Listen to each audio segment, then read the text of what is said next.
those work. Yeah, that should be an exciting interview. He has a lot of very positive vision to offer. So.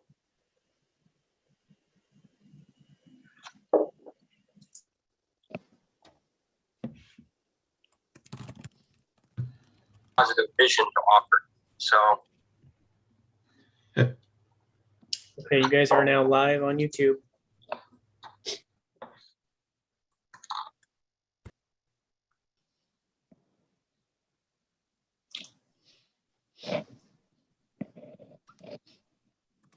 Erica, you are our convener, so I'll let you be the judges when we have enough folks. All right. Looking at the participant list, I think we're good to go.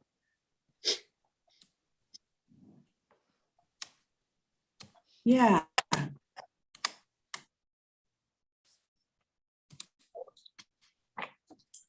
So we can kick it off. Hello, everyone. Thank you for attending our first technical advisory committee for the Sherwood West Relook project. I'm Erica Palmer. I'm planning manager for the city of Sherwood.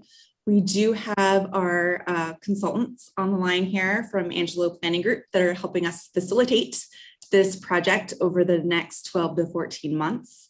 So with that, I think we're just gonna jump into our welcomes and our introductions, so we can get to know everyone just a little bit more.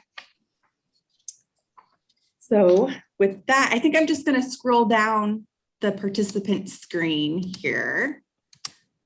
And when I say your name, you can say hi, introduce yourself, and let us know. We're entering summer. If you have any summer plans, let's do that. So with that, let's start with Joy Chang. Wow, excellent. Hi there, everyone. Joy Chang, Senior Planner with the City of Sherwood. Summer plans. I'm going to see Dave Chappelle in Vegas in July. That's about it. Great. Bruce Coleman, you're next. I'm Bruce Coleman, Economic Development Manager with the City of Sherwood. And let's see, I think the only thing we're talking about is summer plans. Let's see, I forgot if I mentioned to Julia that I'm going to Atlanta to see some family when it's nice and cool in early June. And then I hopefully see my grandkids in New York City later on, but I know I haven't asked for that time yet. That's the end of September. That's all we're supposed to do? Yep. Okay. Great. Thanks, Bruce. Bob Galati. Bob Galati, City Engineer. Summer plans, it's the middle of construction season. I'll be at work. Telling it like it is, folks. All right. How about the chief? Hi, everybody. Jeff Groth. I don't know, a little bit of this, little camping work. Awesome. How about Glenn Bolin? Hey there, I'm Glenn Bolin, Region 1 ODOT Planner. Thanks. I hope to spend some time on the water rafting and fishing this summer. But the thing I'm looking forward to the most is a good buddy of mine from high school has been dealing with stage 4 cancer. Could not see him at all, of course, because of the pandemic. We're going to meet up in Montana for a few days of fishing on the Madison River. So I'm very excited for that. Great. Gabriella. Good afternoon. My name is Gabriella Frask. I'm a land use planner at McKenzie.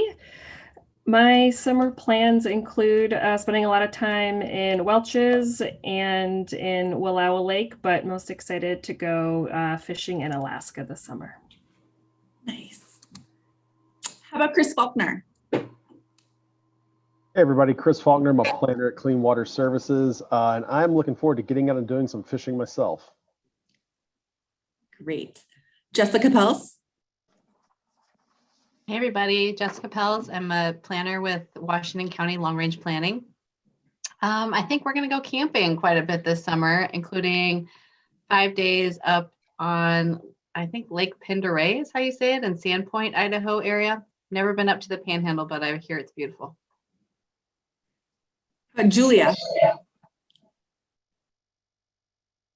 Hello, Julia Hyduk. I'm the Community Development Director at the City of Sherwood. And I actually don't have any summer plans. I always have summer plans, but I think when COVID hit last summer, it's like everything went out the door. So I'm sure there'll be a lot of just kind of chilling in the backyard and maybe a little camping, but no formal plans. But I'm being inspired to make some listening to your guys' plans. Matt Craigie. Hi, good afternoon. Matt Craigie, Economic Development Manager for Washington County.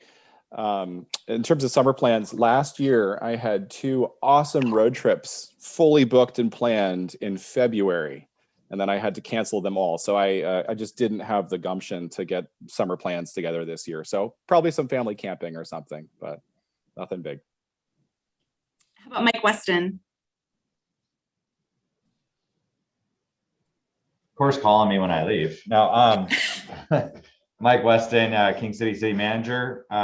Summer plans, I think I'm just going to be probably working on our remodel that we've been suffering through for the last 4 or 5 months. And probably going to continue to suffer through. So that, and hopefully maybe, fingers crossed, I get to go camping or something at some point in time. Rebecca Small.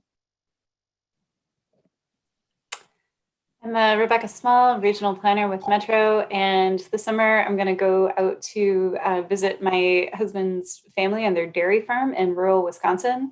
And the last time we were out there, I got to bottle feed a baby calf or baby cow, and so I'm keeping my fingers crossed that there are more adorable baby cows. Sounds amazing. How about Ryan? Yeah. Hi, everyone. I'm Ryan McKinster. I'm the new Director of Government Affairs at the HBA, and glad to hear you're going to Alaska, Gabriella. I used to work in the sport fishing industry up there, so if you need hints, just let me know. But yeah, let's connect.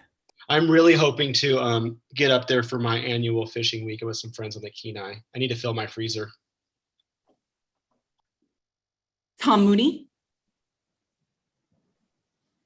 Tom Mooney, Deputy Fire Marshal with Tualatin Valley Fire and Rescue, and plans this summer so far are camping and hoping for a quiet fire season.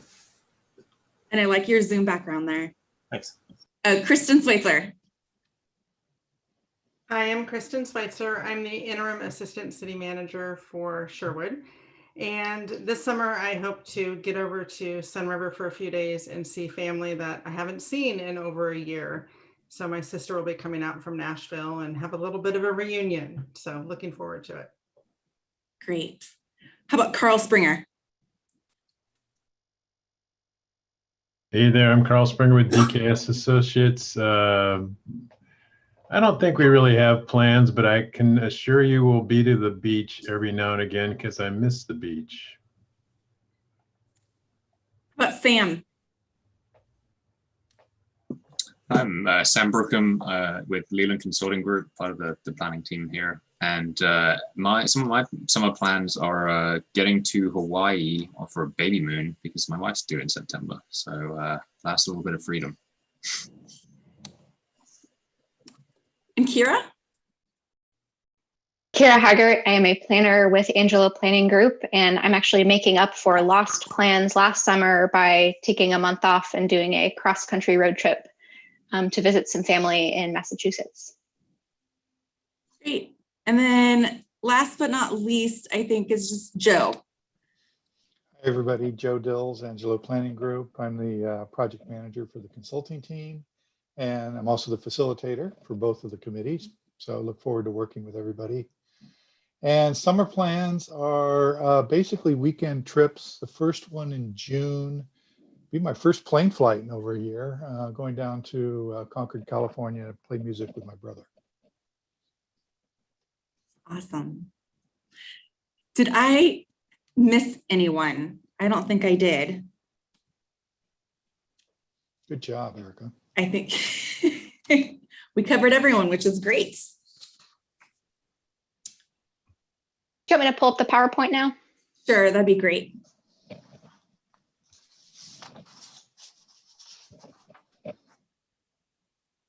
So hopefully everyone can see that.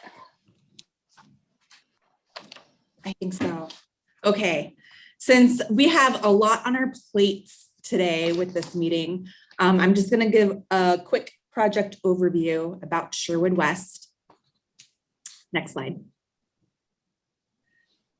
So Sherwood West, we have a total area of about 1,200 acres. We have about 126 properties located within this area with 110 property owners. And the average property size is typically around 10 acres. Next slide. So a little bit about the background and history.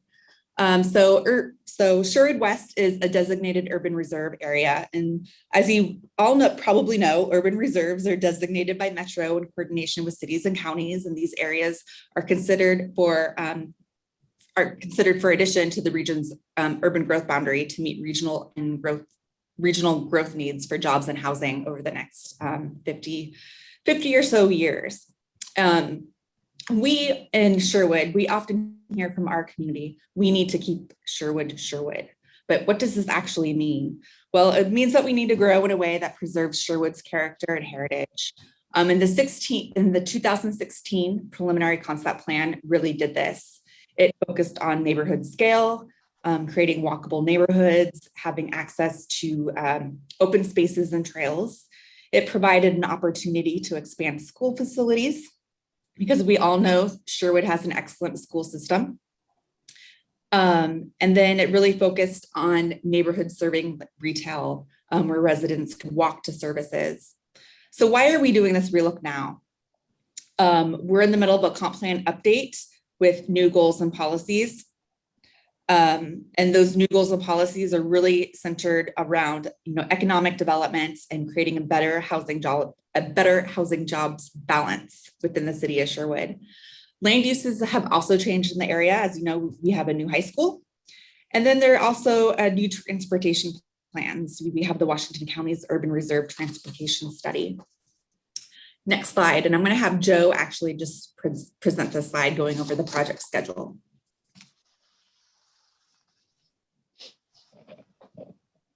Wait for it to advance here. SharePoint is thinking. There we go. So here's our work plan and our project schedule on one page. Basically, we have about a 13-month duration if you're measuring from right now. We've been working for the last month or two, getting ready and starting up on the project. Your meeting commitment and the CFC as well is shown on the line where it's circled, we are here. So that's 7 TAC meetings centered around 2 open houses. And the open houses are important, and they're kind of strategically placed so that we can do checkpoints during the project and check in with the community, and that feedback loop back to you and back to the CAC happens a couple of times. The goal is to be in the adoption phase in June 2022. And I won't go through all the tasks, but just note that we will be doing what we typically do in a concept plan of reviewing background materials, crafting plan alternatives, evaluating those alternatives. By the way, we have a scenario planning model that we'll be using for the alternatives, and then ultimately working our way towards a recommended plan. But all of that is in the context of what Erica just said, is that we have a starting point. We have a preliminary concept plan. So in a sense, it's looking for the best to keep and then refining the rest of it to incorporate new priorities and new ideas and opportunities. So that's the work plan. Let's just pause right here. Any questions on any of the background material we've said so far, or the introductory material? It looks like Glenn posted a question in the chat, which is about which scenario planning model that we're going to be using. We're not using Envision. Glenn, we're using, oh my God, I'm blanking on the name. Urban Footprint. Urban Footprint, thank you. We've migrated to a sort of a agnostic model of scenario planning. We use all of them. So this time it's Urban Footprint. And Kira, help me out on the chat and any questions that come in, because it's hard for me to scroll through and see everybody. Will do. Okay. All right, if there aren't any kind of introductory questions, let's get started with our first topic here. It's another introductory one. If we could go to the meeting guidelines, Kira. Yep, let me just pull those up. Switch over to the packet itself. These were distributed in the packet. You all, I think, are well familiar with these types of things. But let me hit a few highlights here. And this is the presentation basically we'll be giving to the CAC tonight. Your role is advisory. In a technical sense, you're advisory up to the CAC and the project team. And at the community advisory committee level, they're advisory to the planning commission and council. We will be following the typical protocols of public meeting law. And not that our meetings will be super rigid in that respect, but there is one thing I wanted to underline. Occasionally, a committee member will think it useful to send an email to everybody and start some chat online. And public meeting law actually has us not doing that. It's important that all of the information sharing, and in the case of the CAC, their deliberations are done in the public forum. So we really encourage everybody to share things with the committee, whether they are opinions or information, but please do it through Erica. That's just a simple guideline to follow there, and then we'll be square with everything. The guidelines that you see listed up here are all the things that you are all very professional at. So I won't go over those, but if we could scroll down to number 10. Here's another CAC oriented one.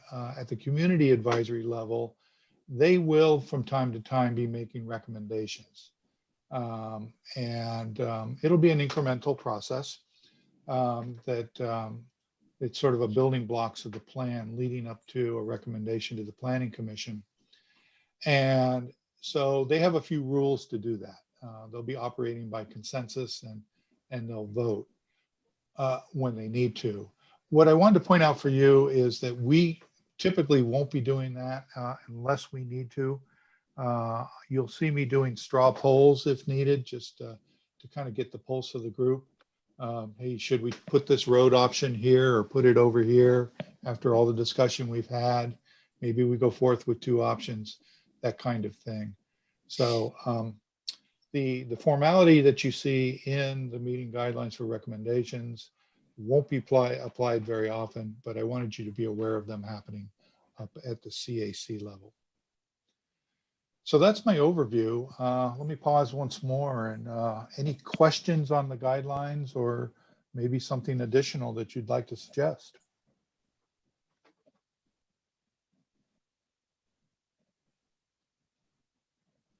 And it's okay if they are okay with you.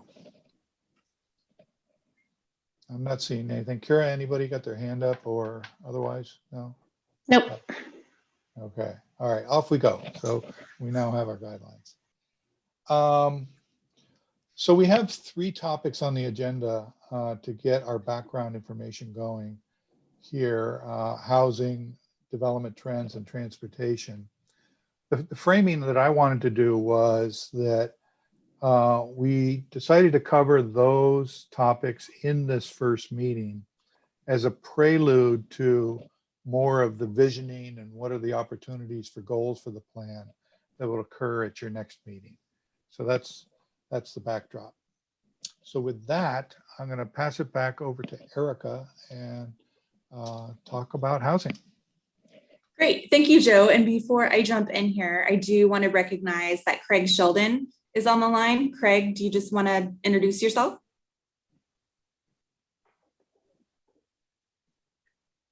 Sure. Craig Sheldon, Public Works Director, City of Sherwood. Awesome. Thanks. Sorry, I had to actually call in from my iPhone since my laptop is in IT. So That's why I didn't know you just see a phone on your end. No worries, all these, technical things that pop up from time to time. Yeah. So moving on to housing policy implications. So I'm over these next couple of slides, I'm going to be talking about land uses in Sherwood West, what the city has learned from our housing needs analysis, which is the technical document that helps inform housing policies for the city. And I'm also going to be speaking about House Bill 2001, which was recently adopted by the state of Oregon to provide more housing choices in cities throughout the state. Next slide. So the preliminary concept plan shown in this slide is primarily focused on residential uses. The concept plan didn't provide housing densities, but the shades of color indicate the intensity of residential uses. So you have that beigey color, which is hillside residential, which is a lower density, and then it transitions all the way to the orange color, which is residential mixed use. Next slide. So I'm going to walk you through kind of our four districts here in this plan. So shown on this slide is the North District, and there is a mix of housing organized around a new school. And there's open spaces, including a sports field near Sherwood and Roy Rogers. And there's also a small neighborhood center shown in red that will provide neighborhood services. Next slide. This is the Far West District. Overall, you can see here that the community really wanted to preserve our buffers along our creek corridors and provide trails in this preliminary plan. It shows the nature park on the upper left-hand corner. And then again, there's a mix of residential uses from hillside residential to residential neighborhood, which is that yellow color. Next slide, please.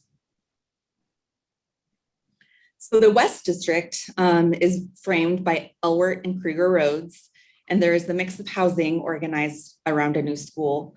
But as you know, roughly 80 acres of this area was brought into the urban growth boundary for the development of the new Sherwood High School. Housing intensities transition out from mixed use center. So it goes from high to low with hillside residential on the higher and steeper slopes. Next slide. So the Southwest District is mostly a residential neighborhood, varying in intensities, but there's also opportunities for commercial development along Highway 99. And it's really envisioned to capture Sherwood's unique proximity to wine country. If you read the 2016 preliminary concept plan, it talks about this gateway to wine country, kind of farm to table or different type of uses that we could really capture using that element of wine country that we're so close to. So the Sherwood West concept plan was accepted in 2016.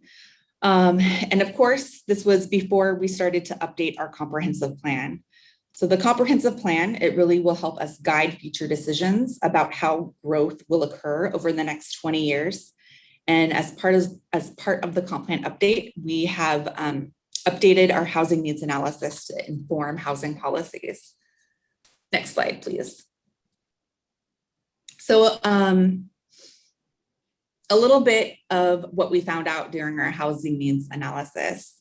So we know that Sherwood's housing stock is predominantly single family detached residential.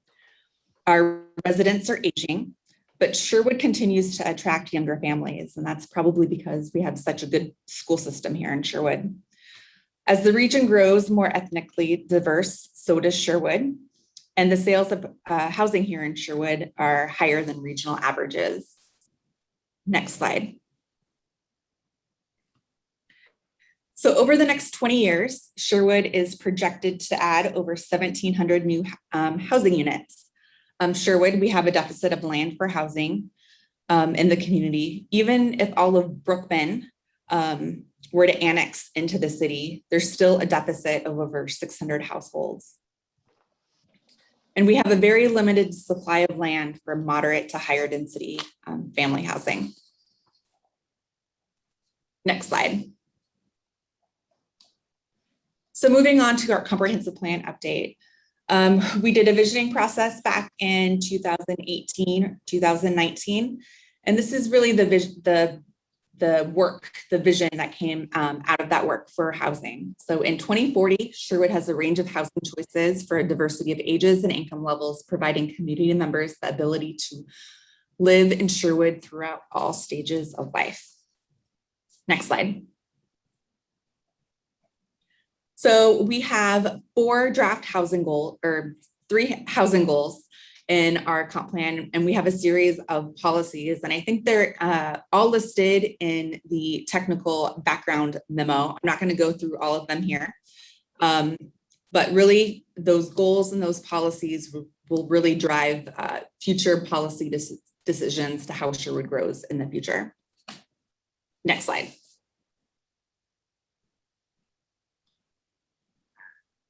So we have Oregon House Bill 2001, which was adopted in 2019. And I'm sure all of you are familiar with this bill. So now, cities in the Portland metro region, we need to allow for a mix of all housing choices in our residentially zoned area. So duplexes, triplexes, cottage clusters, and townhomes. So cities, what we can do is we can set clear and objective standards for siting and design requirements, but these standards have to apply for all housing types, including single family residential. So over the past, I want to say maybe 6 months, we have been working on our residential design standards for Sherwood.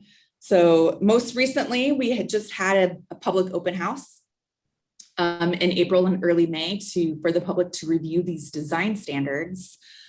And we are looking at draft code amendments to be presented to the public and the Planning Commission in June. And then we'll have the adoption of these design standards for all housing types this fall.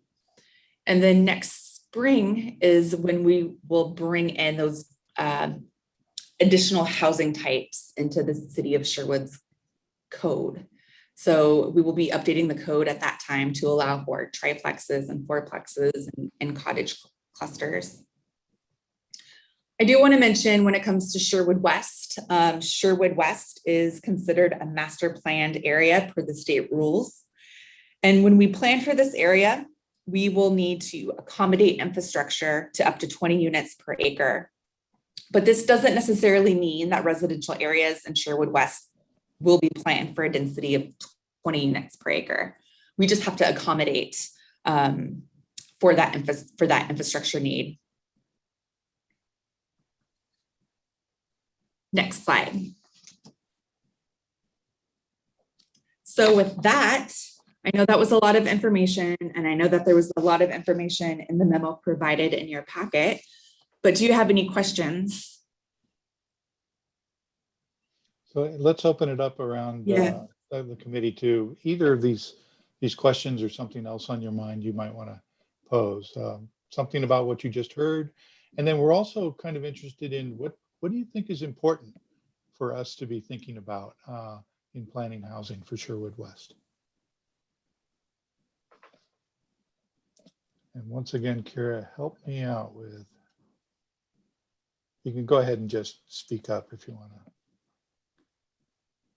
Unmute.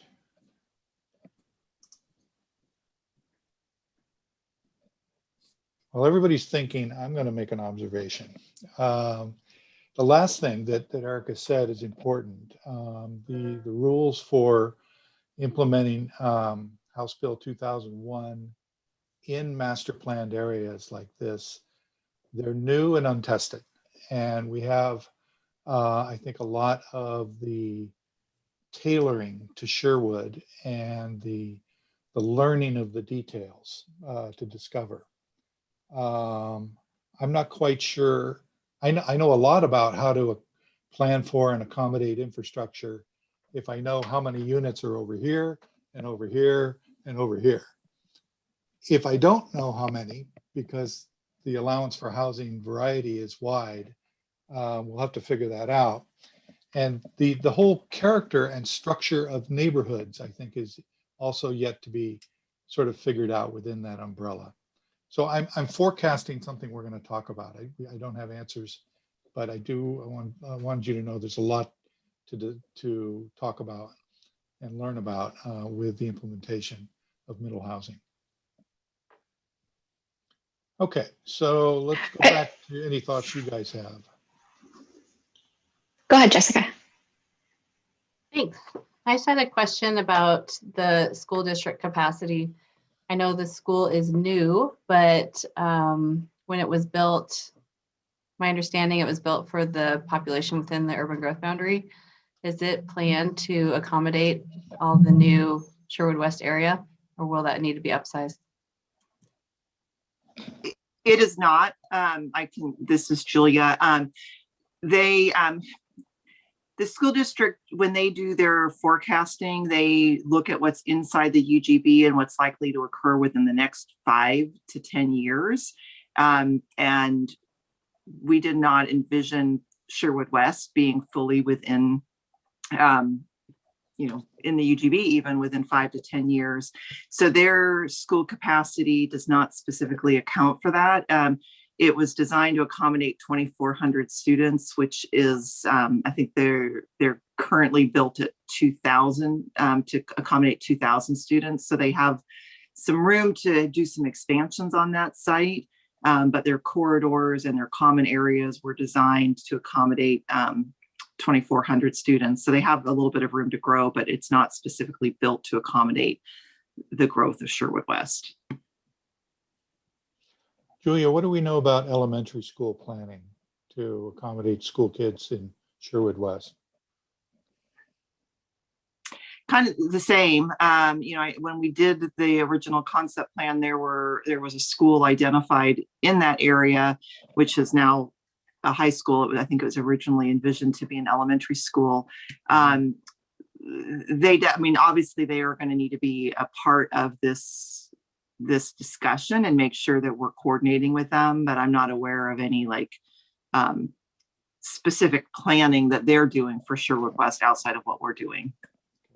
Thank you. Okay. Who else has a question or a comment relative to housing or the background? Well, go ahead, Bob. One of my main things that I look at along with all the infrastructure is how does the phasing of this development occur over time?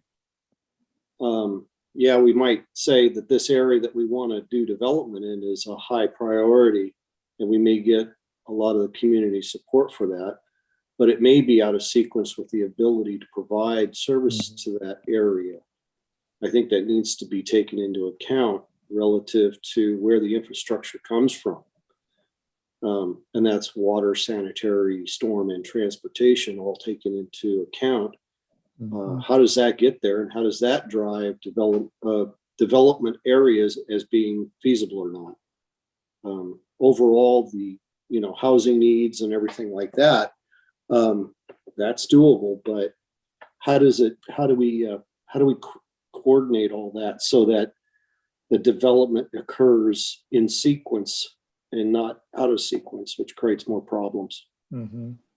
Bob, looking back on the preliminary work that was done, what's our starting point? Do you have some general sense of logical phases or I do. Okay. I do. The driving thing for Sherwood West development is both sanitary, water, and transportation. Mm-hmm. Sanitary, we're working on the Brookman sanitary trunk line extension. That would serve not only Sherwood West for the most part, but it would serve the high school as well. Right now, the high school has a pump system. It's not a permanent gravity system. Really? So they were out of, well, they were out of sequence with our ability to provide service. Mhm. So, you know, that being said, until that sanitary line goes in, the majority of Sherwood West, Sherwood South, whatever, the southern portion does not have the capacity or the ability to get sanitary. So that limits the growth right there automatically until those services are available. Okay. I just wondered how the housing needs and everything, how that gets supported, but the emphasis is also on how does that housing needs reflect the ability to provide for those housing developments in a timing. Okay, good thoughts. Who else has a comment or question? Matt has his hand up. All right, go ahead, please. Great, thank you, Kira. I have a reflection and not a question, and it's kind of the on-the-nose reflection for all of us living in this Zoom world, which is that we're doing this planning at a really remarkable time here in the middle of a global pandemic. And as I look at this information and think about how the pandemic is changing the fundamentals about where we work and how we work, and therefore where we are deciding to live, what does that mean about this area and its role for Sherwood and really the regional economy? You know, so we're still at a point where we don't know what the future is going to look like, whether this new normal of a hybrid situation for professional class workers and perhaps others is going to continue beyond, you know, 5 years. But a lot of signs are saying that there is a new hybrid, new normal that will emerge. And so I'm sure that's something that we're all thinking about here. But as I look at this area and thinking about this area's role, that's something I would want to be thinking about with a comprehensive plan relook. You know, where are businesses? What does this area mean when you have more folks in neighborhoods during 9 to 5 hours during the weekday? Things like that. Okay, cool.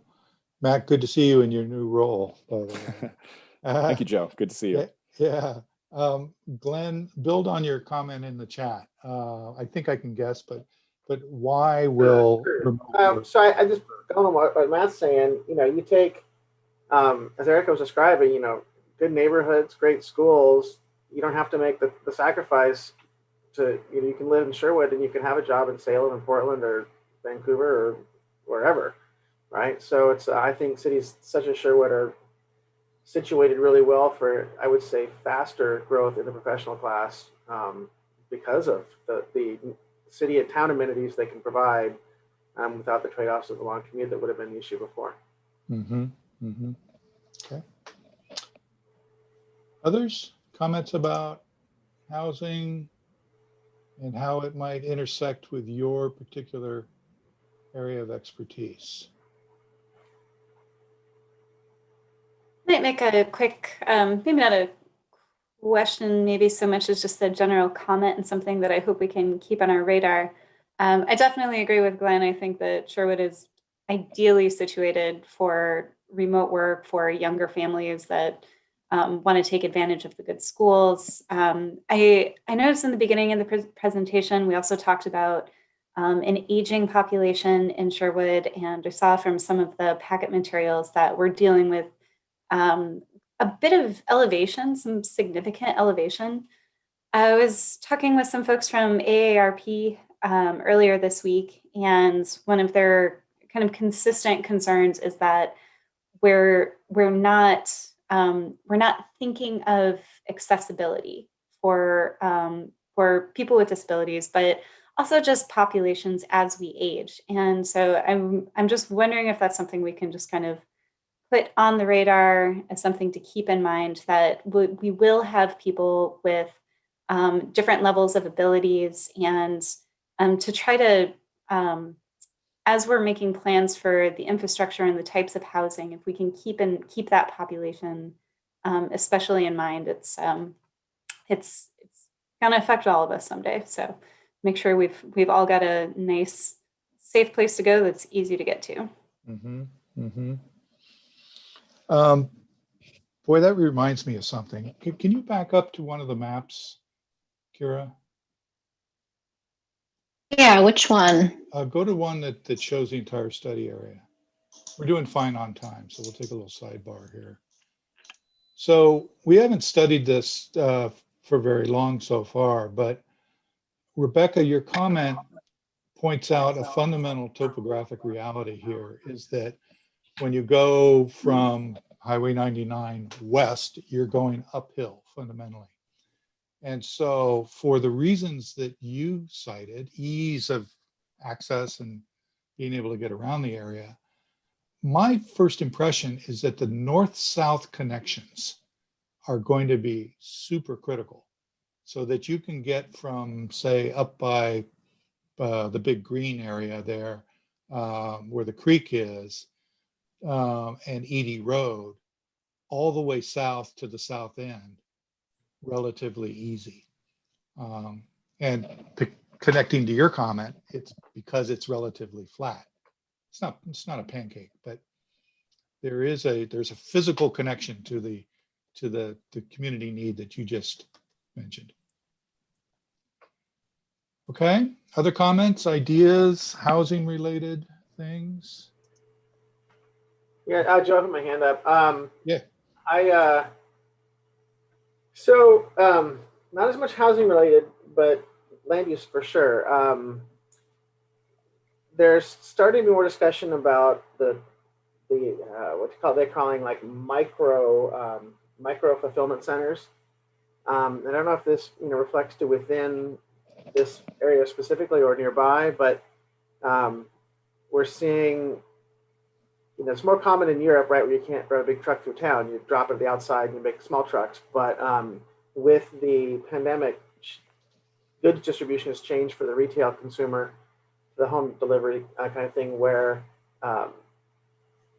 they're saying that similar to your 20-minute neighborhood, like you might be looking at places where deliveries are made by multiple carriers and then they can get fulfilled from there to the homes, or you can go pick it up. So some are saying it's going to be in stores that become empty, dark retail locations will turn into this. Others are, it's a new theory in a way because of the pandemic, but I think it's something to think about. We are really pretty good, and you see it in your concepts about the 20-minute neighborhood having the nearby commercial.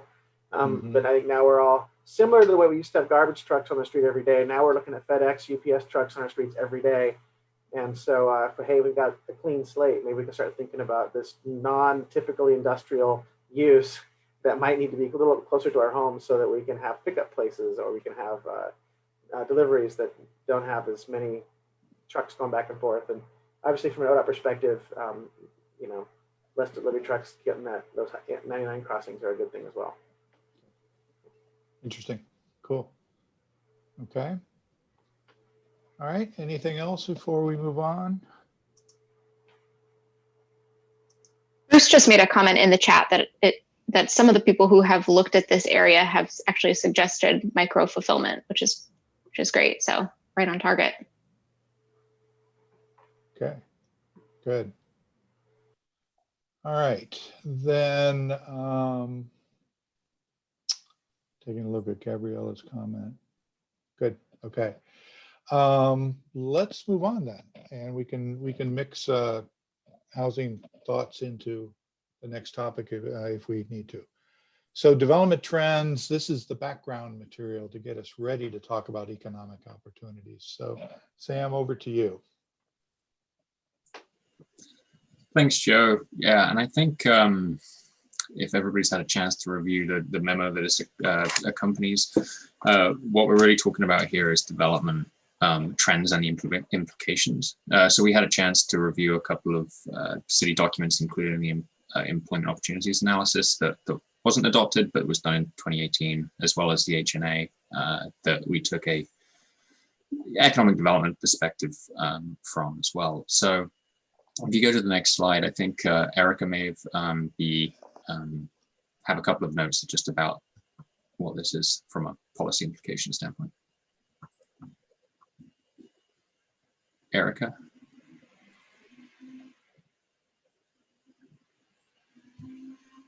You're muted. Need to unmute there. Thank you. So one of the themes in Sherwood right now that we're really trying to focus on is improving the jobs to housing balance in Sherwood. We're heavily reliant on our residential development in Sherwood, and how do we create, better jobs that, that provide, good quality wages for residents.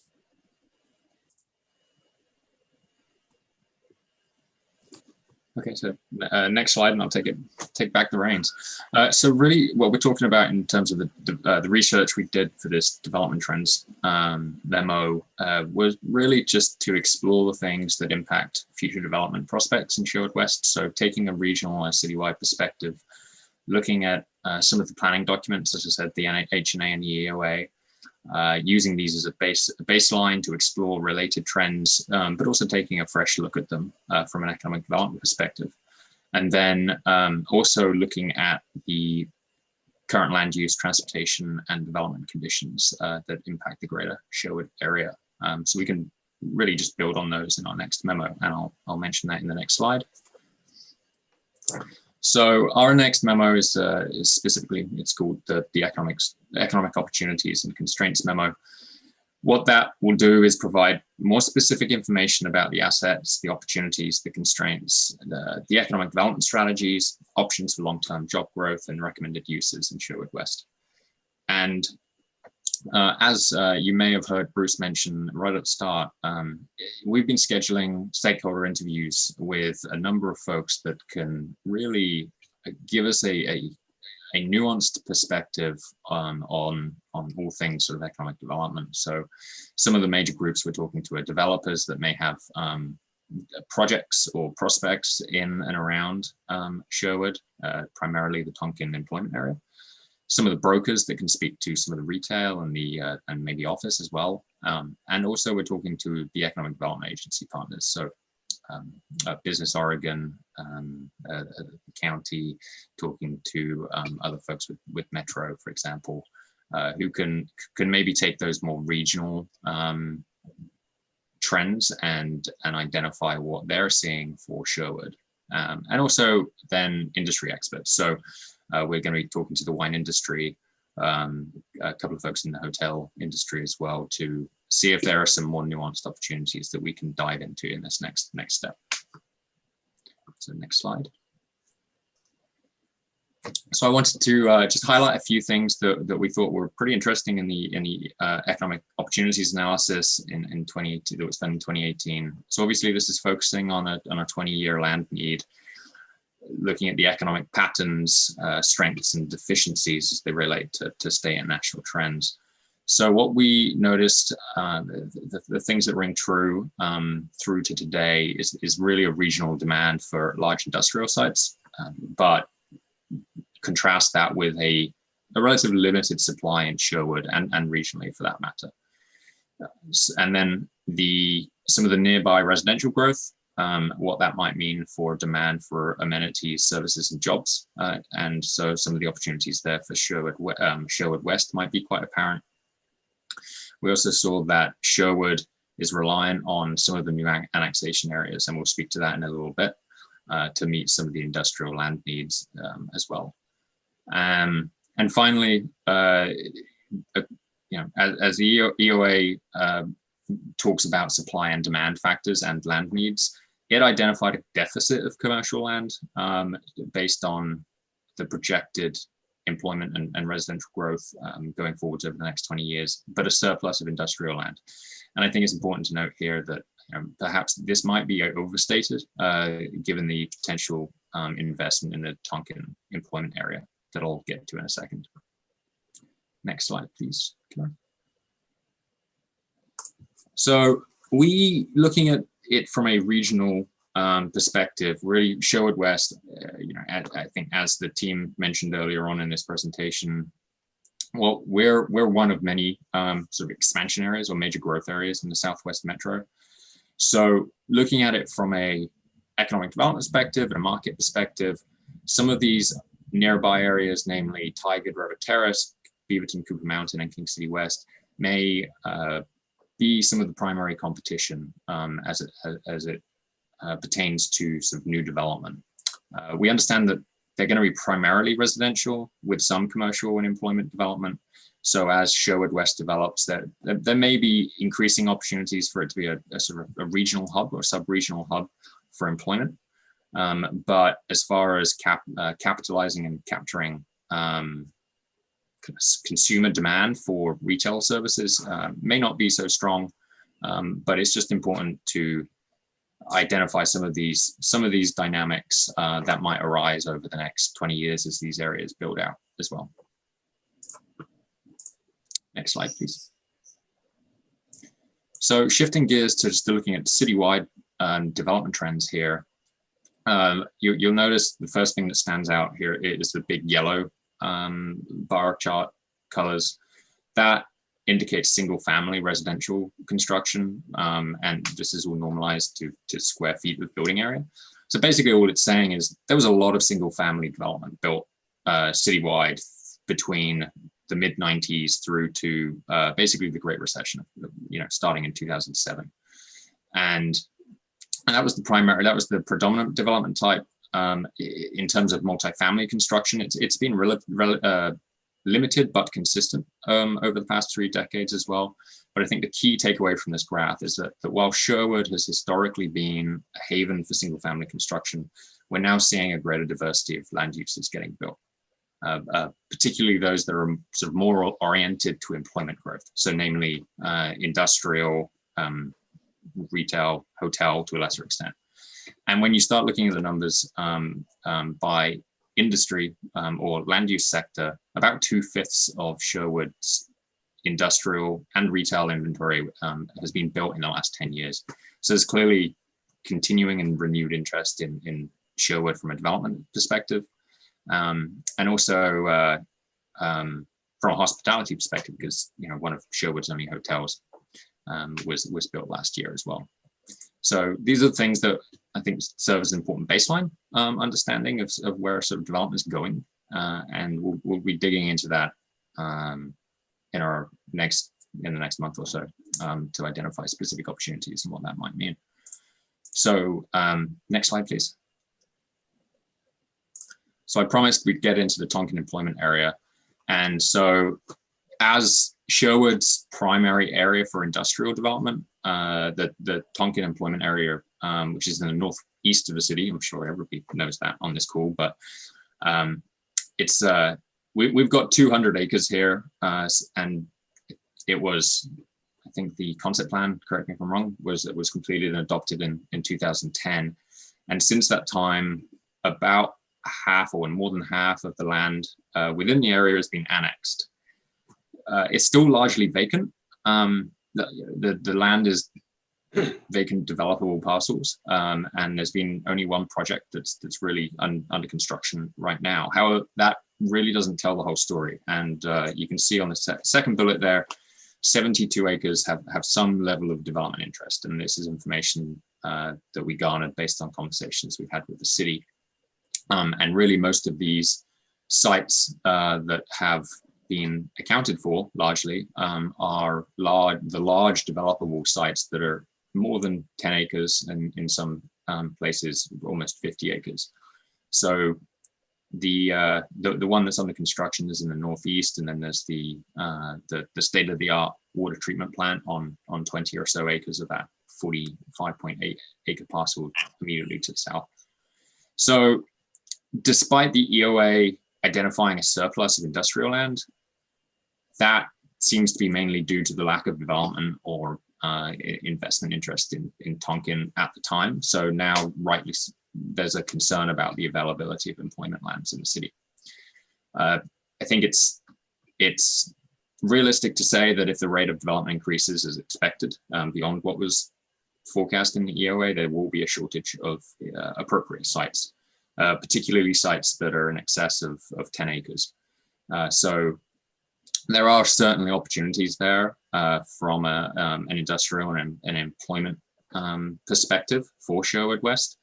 And I think it is telling that in the last little not too long, Tonquin has largely been accounted for, apart from these smaller sites that are more internal and perhaps lacking the access of some of these larger sites too.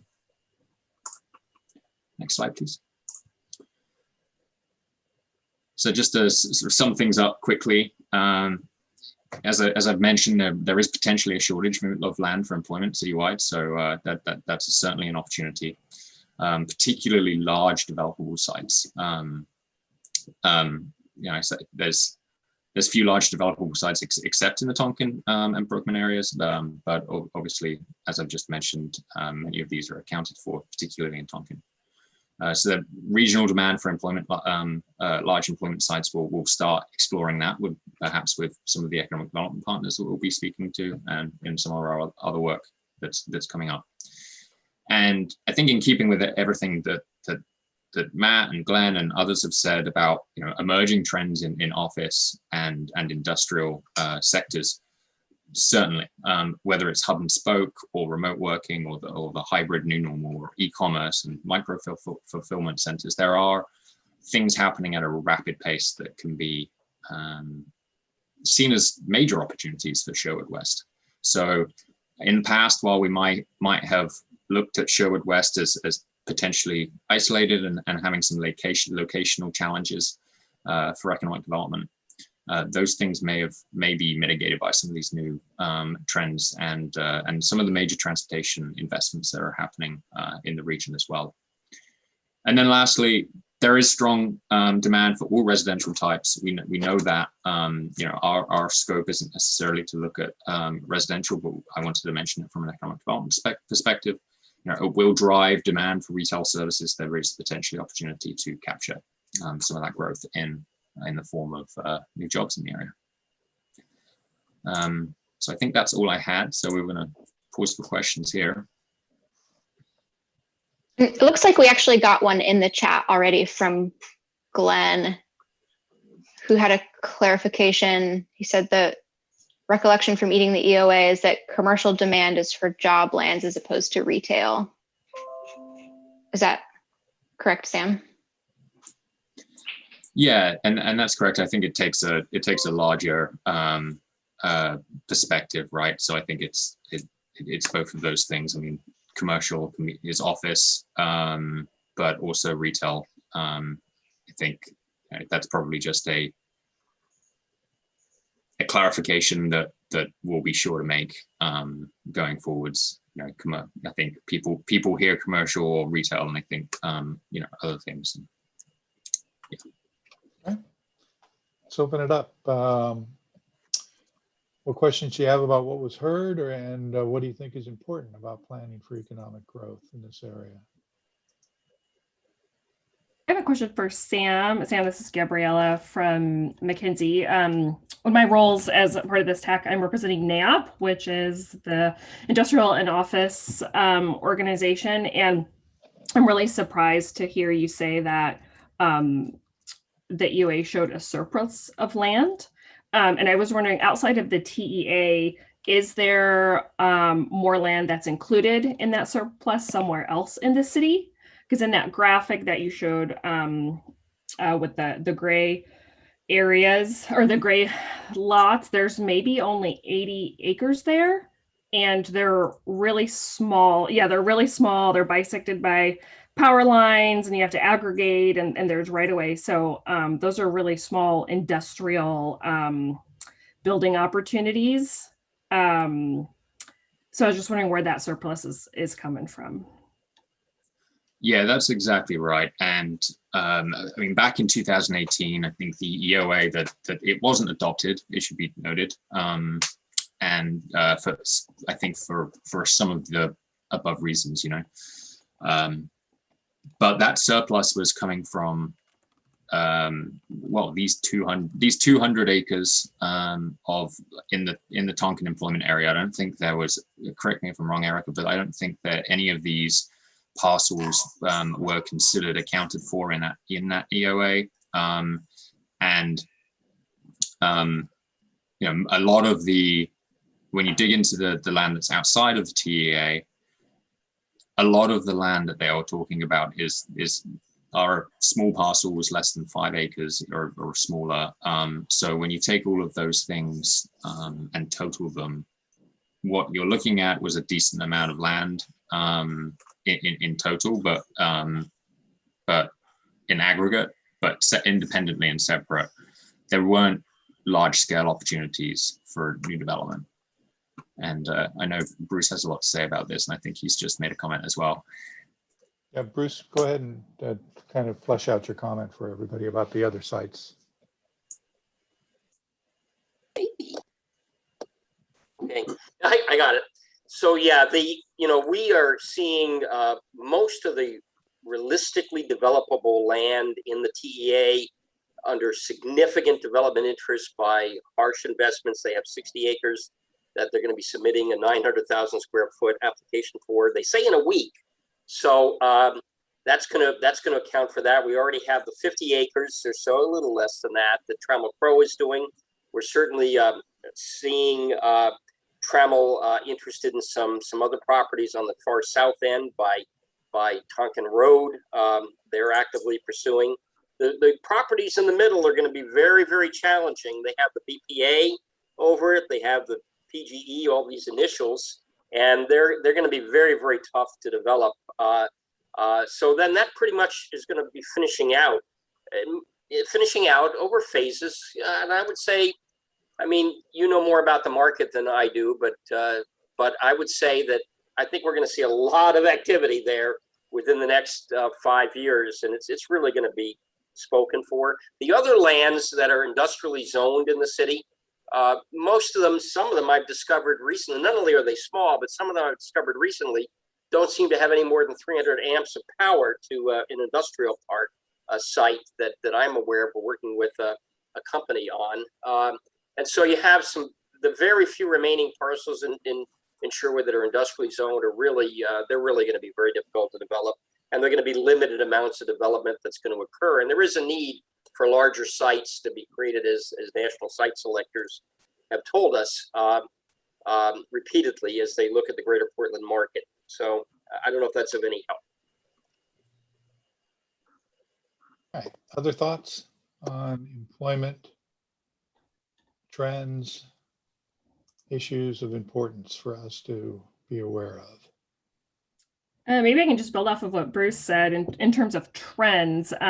Looking here in the TEA, I mean, obviously there's a little bit of land left. Industrial development really wants to be rectangular or square, so having irregularly shaped parcels is really difficult to develop to get a building coverage on. But as the economy responds to the global pandemic, as we've all been, sitting at home and shopping on our phones and having stuff delivered to our houses, the need for e-commerce nationally has increased in the last year by 30%. And that trend is going to continue. And so, building off the concept of the micro warehouses or smaller fulfillment distribution centers, McKinsey is working on a bunch of those that are in the 120,000, 190,000 square foot in terms of size. So not a huge building, but they have 400, 500, 600 jobs in those. And those are the short delivery needs. And they're trying to really to get to those neighborhoods and those apartment complexes, single family residential homes. And so we'll be seeing as we recover to the pandemic and still continue on relying on people shopping from their phones and getting everything delivered, we're going to see that need for smaller warehouse e-commerce space continue in the next couple of years. Go ahead, Bruce. And I think the other thing that we're really interested in looking at is opportunities for, there's lots of tech companies just north of us, Beaverton, Northeast, Tigard, Tualatin, of course, has Lamb and some other major tech companies, Lake Oswego in Wilsonville, and it's all kind of an arc around the north end, for example, of Sherwood West. And we think there could be some opportunities based on discussions that we've had with brokers and developers for inducing some interest in that. To be seen.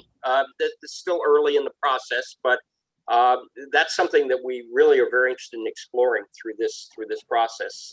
And it was part of the presentation that our council president made to NAOP back in February that got Gabriella, involved in this process. Anyway, thanks. Thank you. Yeah, thanks, Bruce. I think we can talk all day long about industrial land. Let's go on to other ideas or questions. What's important for us to be thinking about in planning employment uses?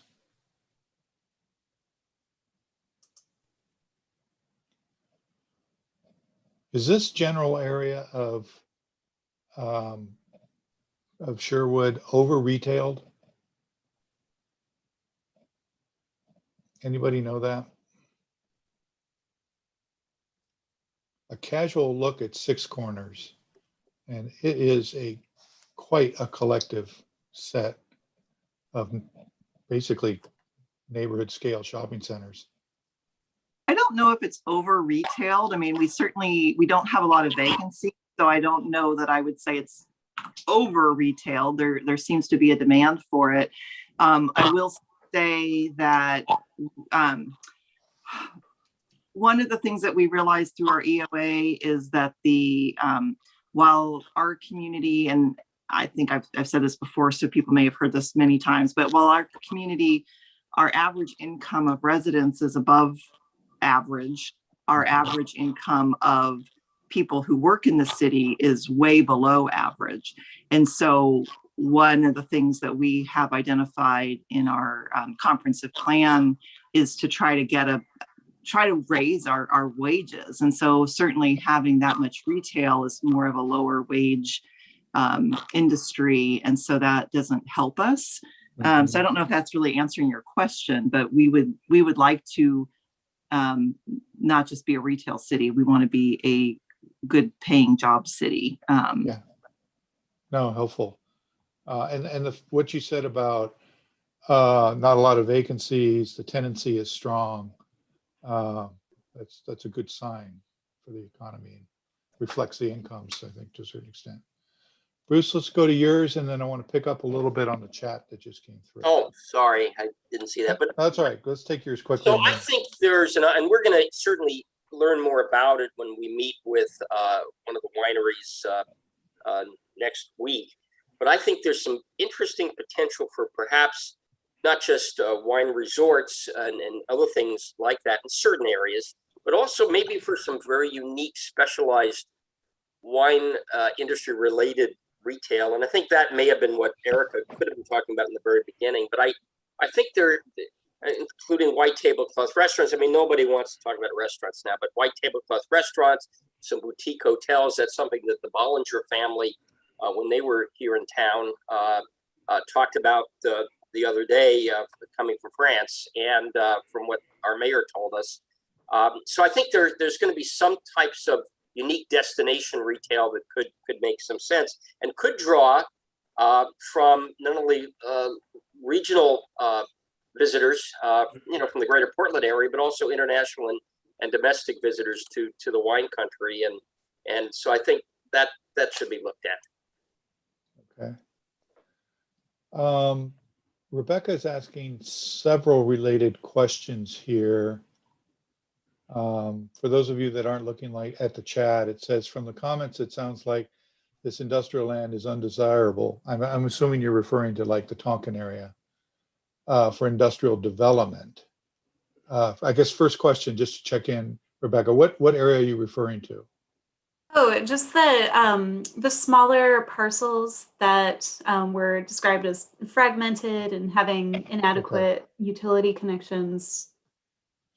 Okay, and then the complementary questions are, if the city considers it unlikely to develop, what do you propose be done with the area to maximize its utility to the community? Should it be rezoned?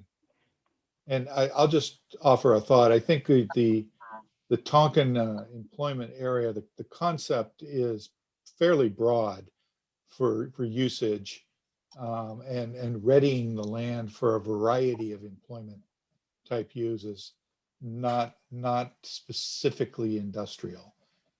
So it's even with challenges of lot size or lot shape, location even, I think the usage is flexible, and the city would probably stay with the employment concept in that area. I see a nod of heads. Yeah, and I'll add, yeah, yeah, employment, not necessarily, you know, large industrial or anything like that. And I wouldn't say it's undesirable. I would say it's challenging, and is definitely going to take a little bit longer to get there. And so, yeah, I don't necessarily see a rezone or something else that we would rather have there. I think just recognizing that while it is in our, you know, our inventory, it's not really going to meet a near term or, you know, need, and it's going to be challenging to do. Good questions, though. Anything Chime in here, Joe? Yeah, please, Erica. Just about Tonquin. You know, the city, we are adopting a new urban renewal plan. And in that plan is the Tonquin employment area to help kind of spur that readiness development in the future. And to build off of what Erica said, you know, these smaller lots, you know, they're just not as flexible to accommodate a wide variety of uses as maybe that, you know, 38.7 acre site. Yeah. So they're just going to be smaller industrial buildings, maybe some flex. You know, those we're not building a lot of those right now in our region, just because construction costs are where they're at, and it's very expensive to build a 50, 60, 80,000 square foot industrial buildings. But that's not to say this isn't, you know, viable, productive industrial land. It's just not as all-encompassing to all users. It's just a narrower user base. I hope that clarifies it. Erica and Julia also, and even Joy, if you have some insight. Ryan has just posted a comment about the mid-cycle UGB expansion process. So would one of you take a look at that and offer us some city thoughts?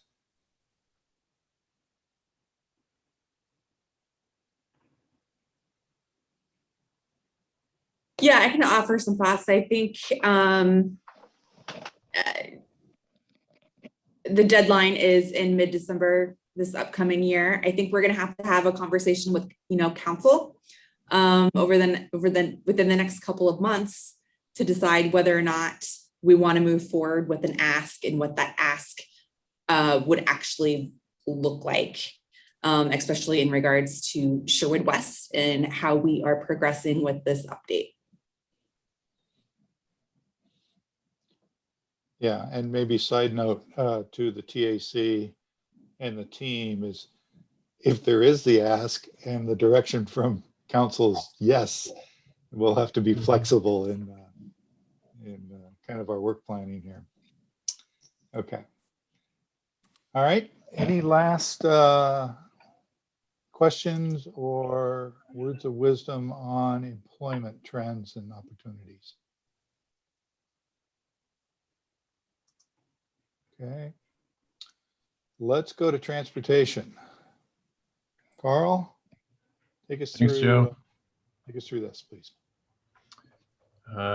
Next slide, please. Thank you, Kira. So we've talked about some of these issues already in prior discussions, but just to state a few of the obvious issues that'll be dealt with, and just a part of the transportation thinking on this, just highlighting a few key differences between now and 2015 from a land use point of view. Obviously, the high school was not incorporated into the prior plan. It is obviously in this plan, so that's an important piece. We've talked a lot about in the last little bit about job housing balance. From a transportation point of view, that's a good thing. You know, the more balanced, the better. This is a highly north-south commute corridor, and in terms of facilities and kinds of opportunities you have there, the more balanced, the better from a transportation point of view. Others have already touched on this, but it's worth repeating. There's lots of pending growth. You know, the urban reserves that are looming out there, the blue-colored areas from this diagram, which is from the recent Washington County Urban Reserve Transportation Study, plus the recent actions that have been done to expand the growth areas all through the Roy Rogers corridor, add up to significant demand north-south. Some of that may well affect streets within the planning area, certainly 99W and Elwert Road. So all those things need to be considered. Next slide. Just highlighting a few of the big pieces of the regional system and where they're going. So the county has a project to expand Roy Rogers Road right next to the planning area. The piece shown there on the map, that's from the creek going all the way down to Borchers. Relatively near term, funded by the MSTIP. I think if you don't know, long term, north-south growth on Roy Rogers and 99W, most of the growth that's going to happen is going to be on Roy Rogers because 99W is mostly saturated during the peak hours. So the changes over there are going to be significant, and that's why you're seeing a 5-lane corridor all the way from Shoals Ferry Road down to 99W. Very significant growth in that corridor. Next slide. Talked about this already as well, the Brookman extension. If and when the addition area comes into the city, there's plans to upgrade that to more of a conventional urban arterial, 3 lanes initially and 5 lanes eventually is the thinking from the last effort that the city and the county worked on together. That matters because it's ultimately a kind of a higher level regional route in the long term, so if you go across Highway 99, Brookman becomes Chapman, which is the very south edge of the planning area that we're discussing. So it'll be a key corridor along that edge. There are a couple minor details that to be sorted out here, what the intersection at 99 looks like. I've heard there's a proposal to make that or something nearby grade separated, so that's going to be considered in the mix as well. And I'll leave it at that for now. Kira, next slide. Joe touched on this in one of his comments. The interesting challenge here is living on the edge of the UGB, trying to provide a balanced framework of road systems can be a challenge, and this is certainly one of those locations. So Elwert Road is going to be important. The dashed red line I indicated obviously is the way it basically runs today. The prior planning showed kind of a deviation from that to be a little bit more gentle as you go across the creek. But that'll be kind of revisited as we go through this to see if that's still a desirable choice to make or not. Lots of improvements along the way. Some of them have already been implemented as a part of the high school project, notably the roundabout at Kruger Road, but there's lots of other intersection level improvements to consider. One of the things I'd like to see as we move ahead with this plan is to try to build, even more north-south routes, certainly not at Elwert style and character, but the more north-south opportunities, the better in this community. I think that's the point Joe made earlier on. I would support that for sure. Next slide. So the closing slide I have before we get to questions is just bearing in mind a couple other obvious issues. We'd like to talk about the 800-pound gorilla next door, the 99W, which is a major barrier all the way through this portion of the city for vehicles, but really more for walking and biking. There's obviously work to be done there. There's been some initial looks at a possible grade separated structure, I believe, from about Sunset Drive, which is kind of near the YMCA site, across the highway over closer to the campus to facilitate that movement. The other side is transit services in this part of the Sherwood is very limited. It's a long ways to get to basically the one bus that serves the city. And so as a part of this, we may want to consider, kind of some a mix of micromobility options that are kind of illustrated there in the graphic. Not that you do them all, but maybe one or two might make some sense. It's something to be tested, especially if you are looking at a higher level of local job opportunities and you want to give folks different ways to get around not only the immediate planning area, but to connections in the rest of Sherwood without hopping in their car and crossing the highway. Might be worth looking at different choices there. So with that, let me pause and go to the question slide, I guess, Kira, and answer any questions that I didn't cover.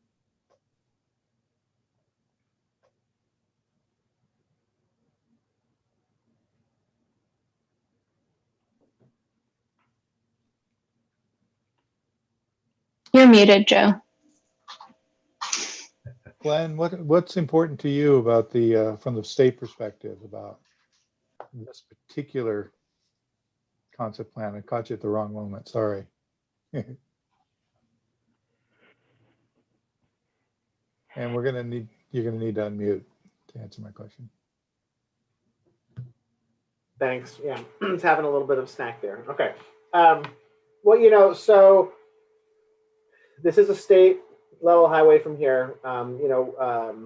Julia and Eric are familiar. We did a kind of what we called an early look project with the cities of Sherwood, Tualatin, Tigard, and King City to kind of get a better feel for not the future yet of 99, but what the city's needs and desires were, so that if and when we can get when we can get a real bigger picture corridor plan together, we have more of a starting point and know what people are looking for. But in this, one of the issues with 99 is that unlike many of our other non-limited access arterials, there is no real alternate nearby. Like say TV Highway, you've got 26, for example. So it does serve more of that through movement than other highways of a similar size, as it connects down all the way to the coast, right? Or not to the coast, but that direction. I know that we're quite eager to see there's a parallel route on the north side of 99 that this is in the city's TSP that I think will be developed with development. I think those kind of improvements are absolutely good in allowing those local trips not to need to use the highway. Don't know if I have a lot of, it's basically we need to preserve the function to the degree we can. I don't know of any capital plans for any alternate mode facilities, but from an auto standpoint, we know we have to preserve what we have there. I think there was, when Brookman was scheduled to be the quote I-599 connector, I think part of that would have been reducing the statewide classification on 99 north of that connection. But I think absent that, I think the intent is to retain as a statewide, state level highway. Okay. All right. Other comments, questions on transportation?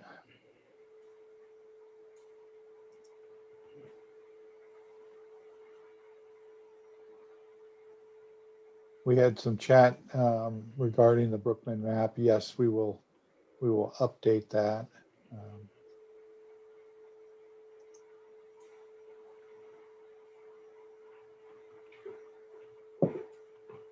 Carl, maybe you covered everything.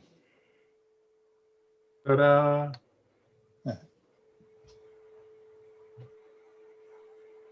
While people are thinking, fun fact for the day, if my math was right, you take the 4 expansion areas north of Sherwood West. So King City West, the 2 river terraces, and all the parts of Cooper Mountain, and they add up to 17,600 dwelling units, which is over 40,000 people. Those communities have built out. Time to break out the transit connections.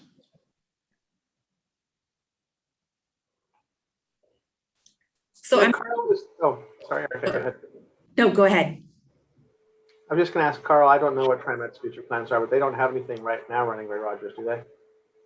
Not currently. It's been talked about. Obviously, there's going to be some kind of demand. I mean, there really is no service at all on that corridor. And so I think everybody who's doing planning at this point from Cooper Mountain down to Sherwood is asking that question. What is the right solution there?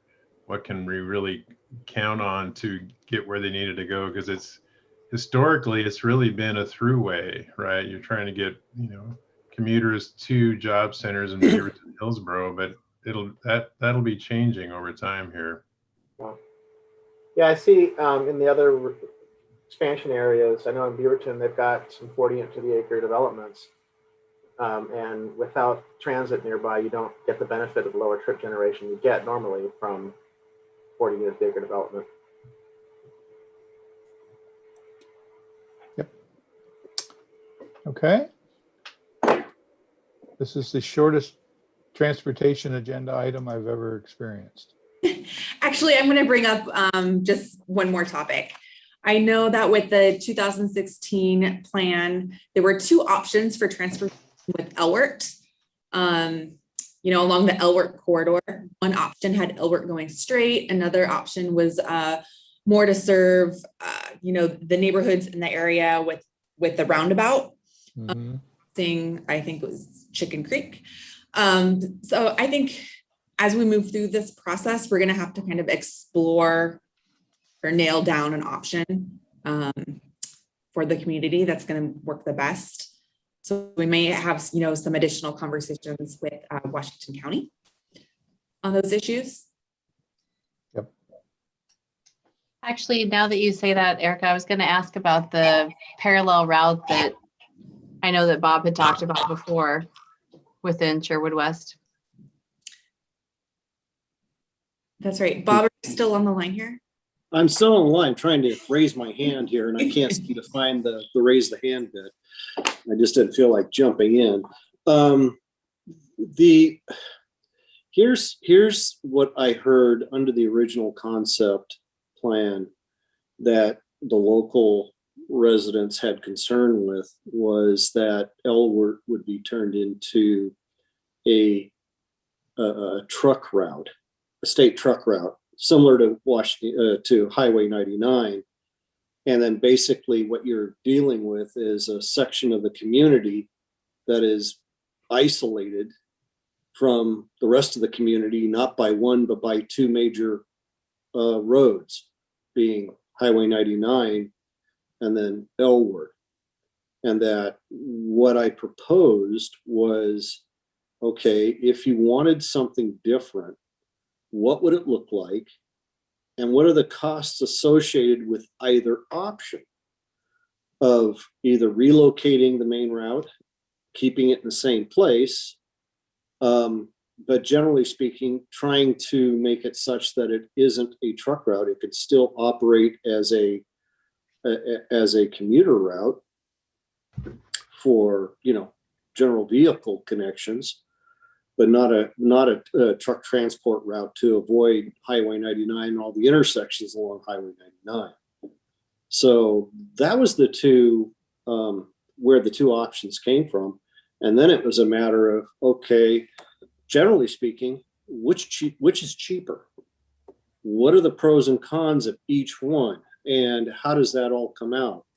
Going straight, trying to straighten the vertical alignment of Elwert and the road corridor that as it goes through a major environmental section, it is quite expensive.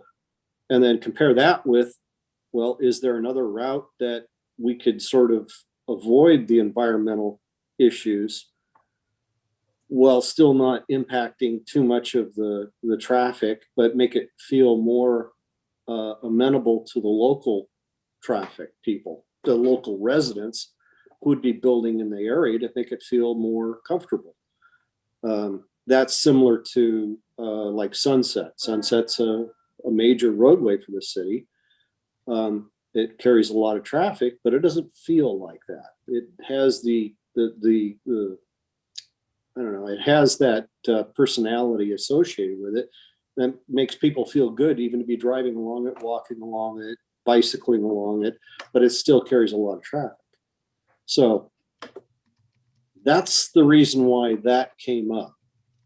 And I think that that is a necessary thing for the committee to keep in mind, is that the local residents have this phobia about being isolated, you know, again, from the major part of the city. They already have a complaint about how do you get across Highway 99, a la the reason why we're looking at the Head Bridge at Sunset, but that's at Sunset. What do we do with the rest of the city? What do we do at Meineke? What do we do at, you know, 12th? What do we do with all these other residential areas?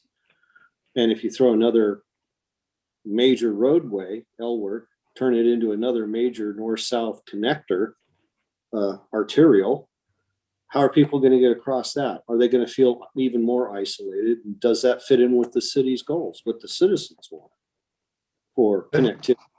Does that answer your question, Jessica? I mean, Actually, I was going to say, from our perspective, I think that some traffic analysis would be interesting to find out what the potential impact to Elward is. We currently have it in the TSP as a 3-lane arterial.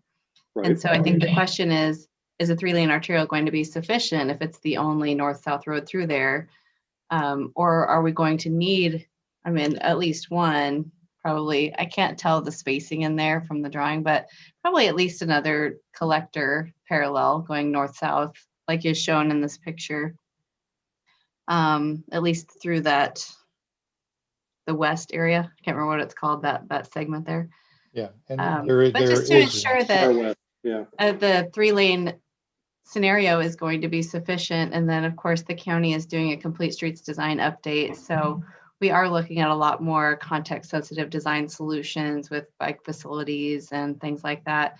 So I think design wise, we're definitely planning for bikes, peds, comfortable feeling, different urban contexts. But I think the analysis part is, will the 3-lane be sufficient?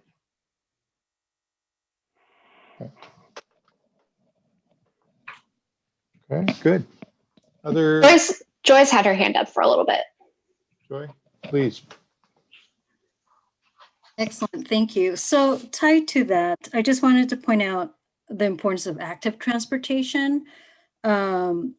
Just because there is a high school on in this area, but I would project possibly, there could be another elementary school in this area. So I start thinking about safe routes to school, active transportation, bike ped.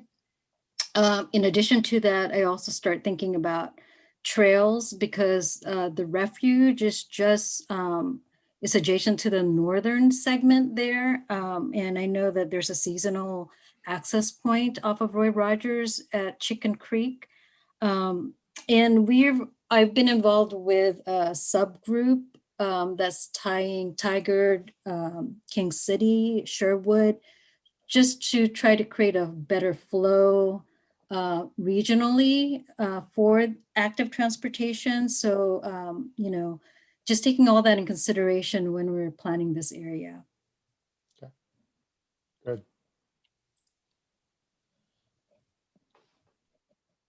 Any other comments, questions, perspectives on transportation? Anything new in the chat, Kira, that we need to pick up on? Nope. Nope. Okay. All right. All right, to move on, group. Let's do that.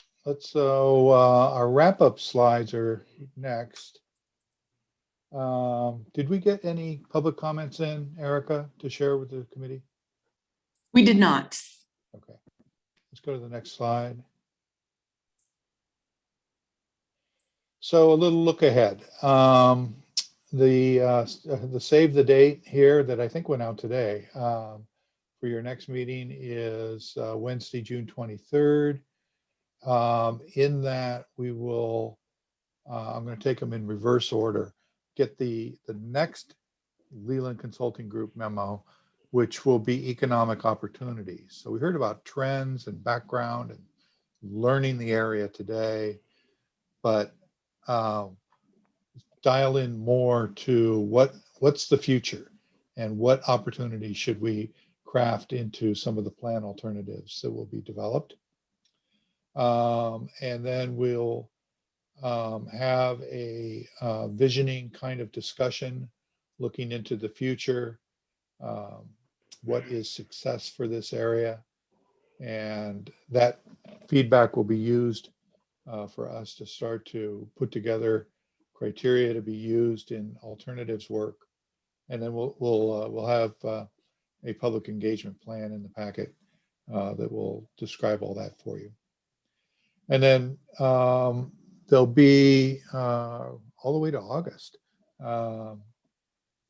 for work to put together preliminary plan concept options and assumptions. So there's a little bit of break in July, but we'll be back in early August to dial into the first kind of concept options.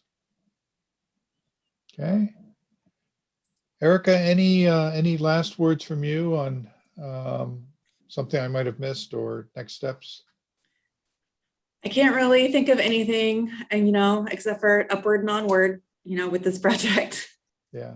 I might just add that for those who don't know, we're actually meeting with our CAC, our Community Advisory Committee, in a couple hours. So that's the immediate next step. Okay. All right, then with that, I'll extend a thank you to everybody for a couple of hours of your afternoon, and see you again. We are